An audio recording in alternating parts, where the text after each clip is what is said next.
Hello and welcome again.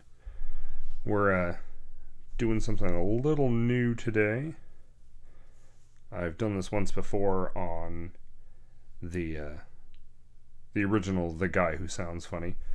So today I wanted to do a deck deconstruction for Magic the Gathering. And we're going to be taking apart like a beta version of a deck that I've been working on for a long time. I refer to it as the Red Explosion deck because there's a lot of splash damage from things. And it's this version of it is a modern 60 card deck. The final version I have on MTG Arena is a Pioneer compliant deck. So some of the cards in this physical version I intend to take out once I get copies of other cards in there. This pile right here in particular is not like crucial to the deck's operation. These are just filler cards for the most part. And then the rest of these have different combos and things that we're going to discuss here in a second. So yeah, first thing you probably notice, it's a mono red deck. And there's a lot going on in here, which is also another reason there's a lot of that splash damage. The center of the deck is this pile here. And I guess we'll just jump right into that one. So the core to this deck is a mechanic that I absolutely love. Fell in love with the first time that I saw it back in Return to Ravnica with the Gutter Snipe. So the premise is you put down this red creature. Whenever you cast an instant or sorcery spell, it deals damage to your opponent. So you get to play all of these other cheap, low-cost red spells and start piling on massive damage because all of your creatures have this ability. Well, almost all of them. In the final version of the deck, there's some support creatures that make the deck really run smoothly, and they don't quite do it. But for the most part, in this deck, your creatures are either related to this, or they're there specifically to generate a defensive tactic. The one exception is the young Pyromancer, which it's the same principle, but instead of doing 1 damage to your opponent, it produces a 1/1 red elemental creature token. So you get these guys down, the Gutter Snipe, the Electrostatic Field, and the Firebrand Archers. And then you pop these 3 down, and you start generating creatures. And the final part to this combo is Raid Bombardment. So you end up, whenever a creature you control with power 2 or less attacks, Raid Bombardment deals 1 damage to player or planeswalker that creature is attacking. So you can see where that piles on quickly.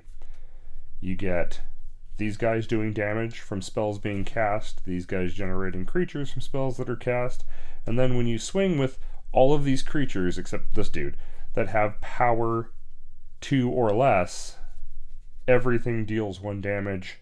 If you have 2 of these things down, everything deals 2 damage. So it gets out of hand really quick. So that's the centerpiece to the deck. Now let's talk about the support cards to that. The first set of support cards we've got are these guys. These guys are absolutely essential because each and every one of these 6 cards draws another card. So you have Academic Dispute, which target creature blocks this turn if able. You may have it gain reach until end of turn. Learn. Now Learn isn't a direct card draw. You know, it's not, oh, you take a card off the top of your deck, but in some cases it can be better. And I'll explain why when we get down to this pile here. So you also have Crash Through, creatures you control gain trample until end of turn, draw a card. Blind Blast. Blind Blast deals 1 damage to target creature. That creature can't block this turn, draw a card. And Cleansing Wildfire. Destroy a target land. Its controller may search their library for basic land card, put it on the battlefield tapped. Then shuffle their library, draw a card. Now, most of these cards, with the exception of Crash Through here, also play into this function over here, which I'll describe in just a moment. So Because Learn was there, we're going to quickly discuss this pile, which is just your sideboard. On your sideboard, you've got all of these different Learn cards. I'm missing one that I don't own in physical copy that I wish I did.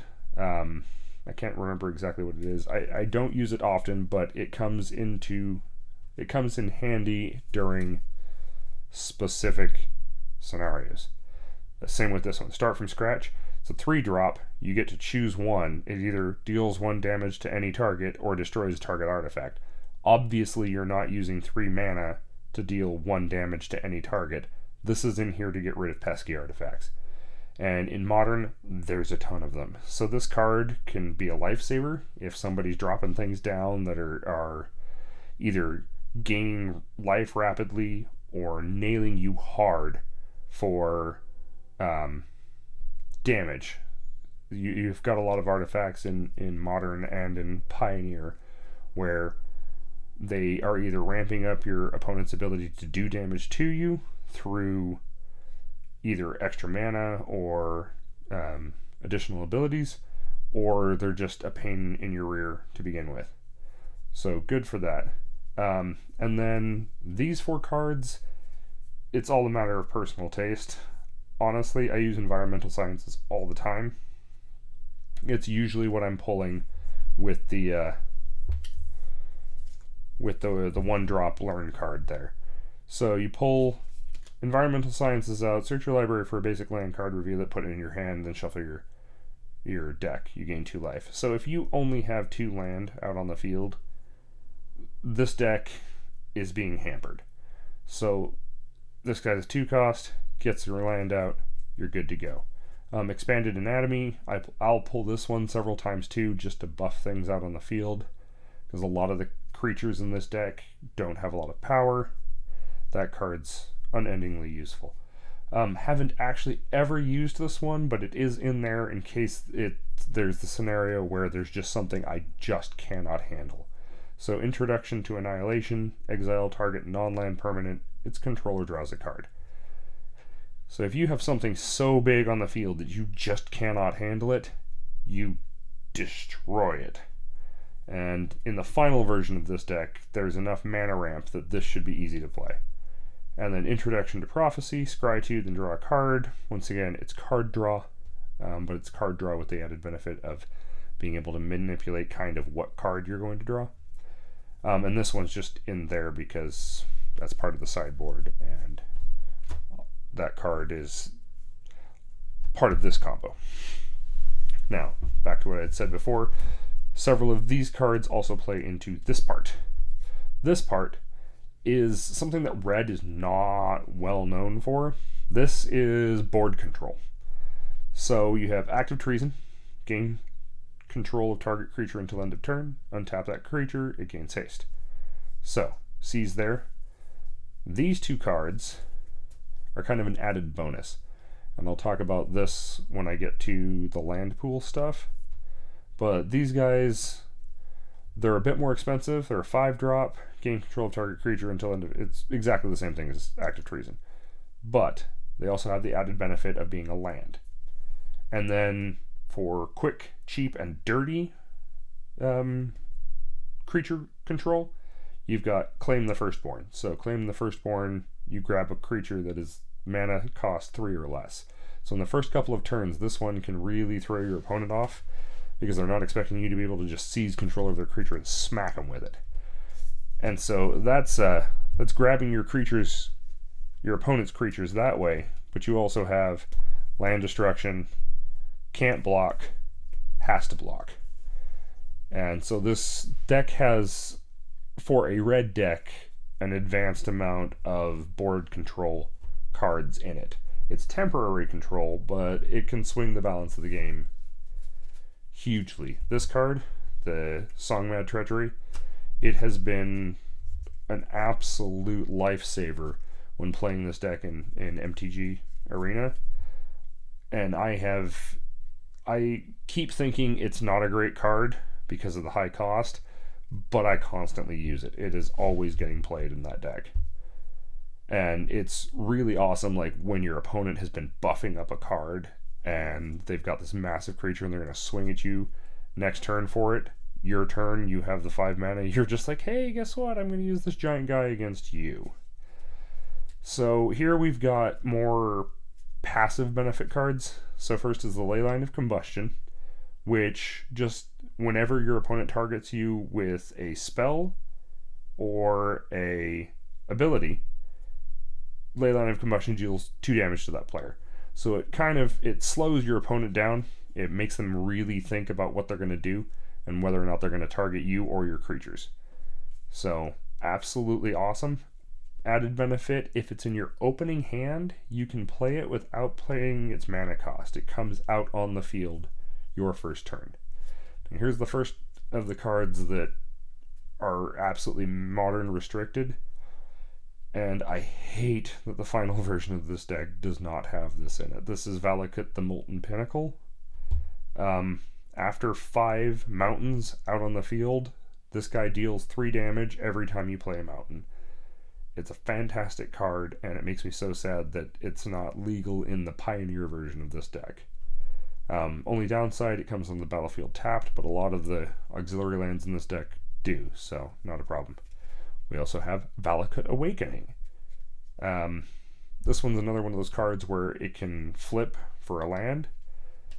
The real benefit to this is if your hand is full and it's terrible, but you have the 3 mana, you can swap out your entire hand if you have to. Or you can be more picky and select the cards that you don't want and send them away. And you even get this card back. Because if you put any number of cards from your hand on the bottom of your library, then draw that many cards plus 1. So even though you've spent this card and it's going to your graveyard, you get its value in your hand back to you. So even if you just play this and it's the only thing in your hand, you still get 1 card. Somewhat similar, Spikefield Hazard. It's just a 1-drop burn card, but it also flips for a land, so sort of a passive benefit card there too.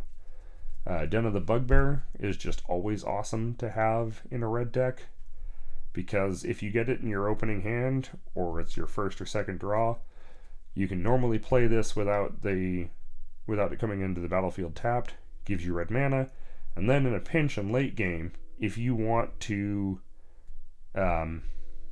if you're short creatures and you need to swing, you're turning that guy into a 3/2 creature. When he swings, you generate a 1/1 goblin to go with him. That's, on the battlefield, hasted and attacking. So this is a great card. Probably one of the, other than Valakut, this is one of the spendier cards in this deck. And then we have 4 copies of Dwarven Mine, which is awesome because they are mountains, so they trigger Valakut the Molten Pinnacle. And once you have 3 other mountains on the field, they generate you a free dwarf every turn. The downside is that until you have those 3 lands down, they come into play tapped.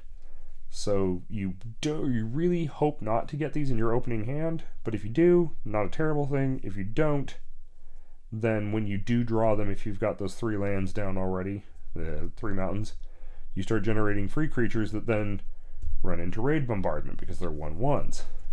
So like I said, passive benefit cards. And these 3 are cards that I would like to eliminate from this deck. They're part of what makes it the beta version of this. With the exception of Forgotten Cave. Forgotten Cave is in the final version. It's just a really cheap, quick card draw, cycling for 1. Can't beat that. These 2 are just crappier versions of it. Desert of the Fervent comes into play tapped. Add 1 mana. You can cycle it for a cost of 2. It's honestly, in terms of like a cycling land, it's hot garbage. Same with Smoldering Crater. Comes into the battlefield, tap, add 1, cycling 2. The only benefit that this card has over this one is that this one doesn't take any colored mana. This is a monocolored deck though, so in this deck these 2 are the same. These are just in here because there's supposed to be more of these draw cards. I just don't own them, so these are placeholders until I get those. Over here, just because we've been talking about land, this is just your land pool.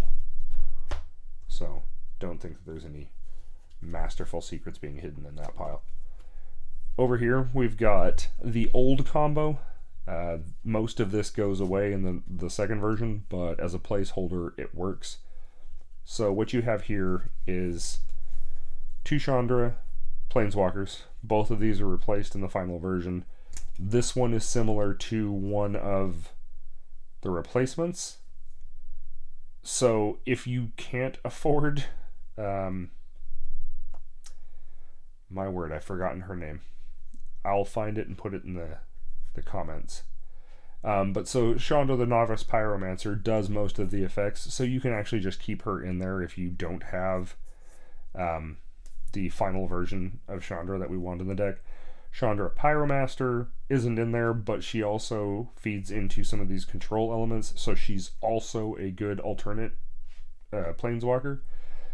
She would be replacing the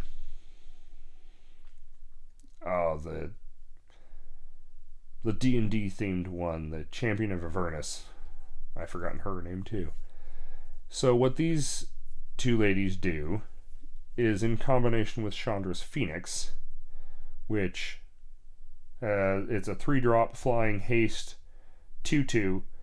Whenever an opponent is dealt damage by a red instant or sorcery spell you control or a red planeswalker you control, return Chandra's Phoenix from your graveyard to your hand. So this just helps out with some of the deck woes of having to burn cards to be able to play certain things. So the combo is, this Chandra deals 1 damage to target player and 1 damage to up to 1 target creature that player controls that creature can't block. This Chandra for neg2 can do 2 damage to any target. So either of these will trigger these two. So what you do is you take these cards, Wild Guess, Tormenting Voice, and specifically this half, the fast part of Fast and Furious, which is discard a card, then draw 2 cards. All 4 of them do the exact same thing. So what you do is you hope that these 2 are in your hand. You play one of these, you discard one of these, then you use one of these 2 or one of your burn spells to pull these back out of your graveyard and put them in your hand. So then you've just drawn 2 cards for simply the cost of the mana that was used to spend the card. The discarded card is no longer, it's a moot point.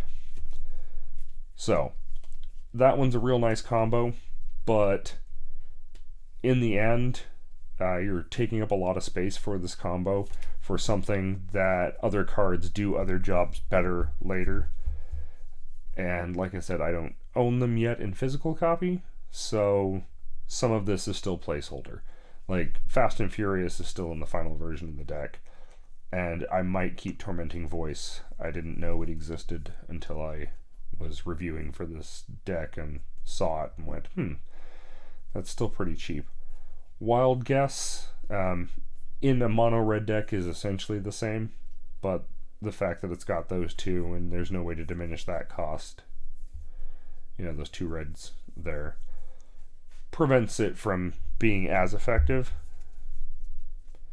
So that's that card combo there. And the last thing we've got going on with this deck is just burn spells. And the last is the Elixir of Immortality, because this deck can burn through itself very quickly, especially if you have all the card draw cards you need. So the Elixir of Immortality is in here so that later in the game, when you're starting to get low and you've burned through your deck faster than your opponent is doing, you can use this, sack it, and then you not only do you gain 5 life, but you shuffle it and everything in your graveyard back into your library. So that feeds into keeping the deck going. It's kind of like that reset button. And that is most of the Red Explosion deck. I hope you guys enjoy this quick breakdown of one of my favorite decks. I've been trying to fine-tune this one for a while.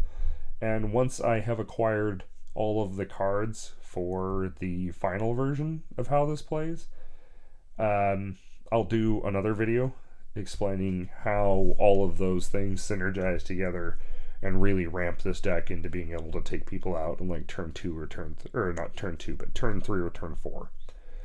And that's it for the evening. I hope you guys have a good one. Good night.